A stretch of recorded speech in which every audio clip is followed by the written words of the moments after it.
একটি দুর্ঘটনা সারা জীবনের কান্না।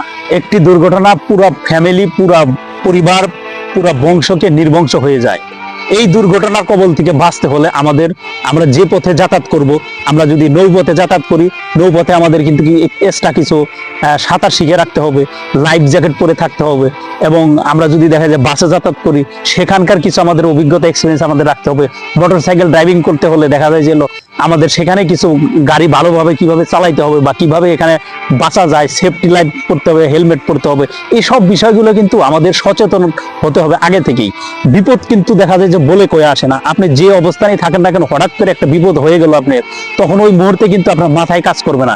আপনার যদি এক্সট্রা কিছু দেখা যায় যে আপনার প্রশিক্ষণ নেওয়া থাকে, আপনি নৌ যান চলাচল করতেছেন, সেখানে যদি একটু প্রশিক্ষণ নেওয়া থাকে, লাইফ জ্যাকেট যদি আপনার কাছে থাকে, আপনি নিজেকে কিন্তু বাঁচাইতে পারবেন।